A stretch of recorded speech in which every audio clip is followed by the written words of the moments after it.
Allah razı olsun. En son isteğim özellikle yani bunu hayırsever kardeşlerimden istiyorum. Gelsinler. Eğer kendilerin imkanları varsa e, gelsinler bizden beraber.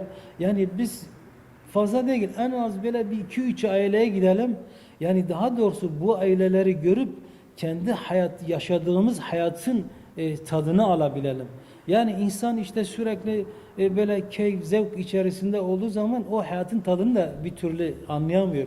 Ama ne zaman ki sen bir mağdur aileyi, bir fakir aileyi gördüğün zaman, o manzarayla karşılaştığı zaman hakikaten hangi nimetler, ne nimetler içerisinde olduğunu anlıyorsun. Burada biraz önce ifade ettiğim gibi hayırsever kardeşlerimden istediğimiz yani bu inşallah sona erecektir. Bu böyle devam etmeyecektir. Mutlaka çünkü biz her gün bu insanların haşır neşir örüyoruz. Yani her gittiğimiz yerde soruyoruz. Nereden geldiniz? Niye geldiniz? Nasıl oldu da sizi e, buraya geldiniz? Şimdi bize bir adres gelmişti hatırlıyorum. Biz gitmiştik. Dağın bizim Urfa'nın şu anda bütün e, televizyon antenlerin çanak antenlerin olduğu bölgeyi biliyorsunuz. En tepede Top Dağı'nda. Neyse gittik. Ya biz şaşırdık dedik. Acaba bize yanlış adres mi verilmiş? Neyse gittik. En sonunda aileyi bulduk. Ya niye buraya geldiniz? Sizin buraya getiren sebep nedir? İşte adam anlatıyor diyor. Benim Halep'te plastik fabrikam vardı.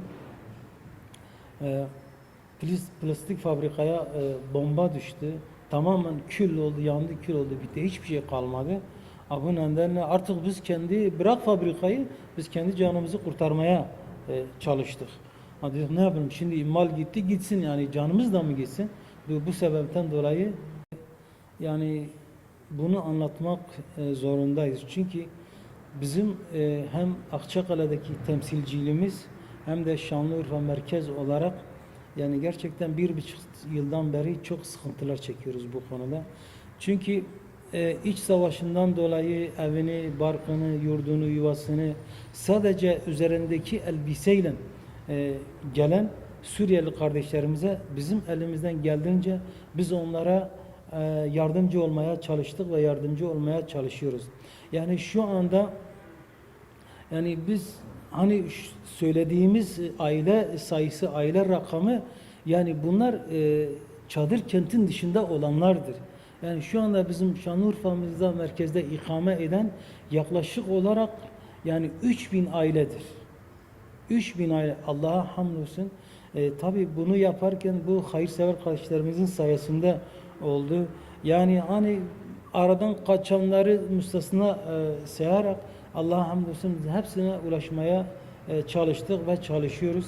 Onlara yaptığımız özellikle yani ilk önce yapılacak olan yardım mesela adam ev tutmuş evde hiçbir şey yok. Ne yatak var, ne battaniye var, ne yorgan var, hiçbir şey yok.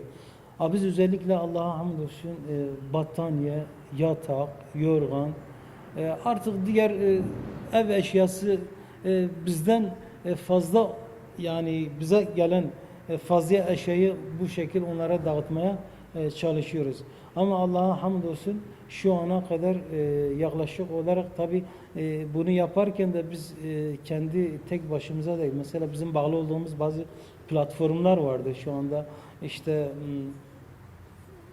Umut Kervanı Yardım Platformu Şanlıurfa'mızda bulunan insani ve yardım platformu olarak biz bu çalışmamızı şu anda devam ediyoruz ve Allah'a hamdolsun devam etmeye de çalışıyoruz.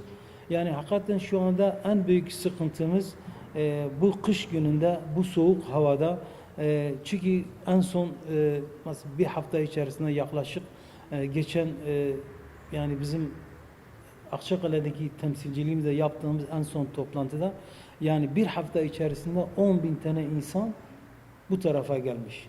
Yani bizim Türkiye'ye giriş yapmış. Tabi bunlar bazıları farklı illere gitse de çünkü yabancıdır, yeri tanımıyor, bilmiyor ama ilk etapta kendini attığı yerde ikame etmeye çalışıyor. Bu nedenle gerçekten şu anda onlarla ilgili çok sıkıntı vardır. Ben burada hayırsever kardeşlerimize sesleniyorum.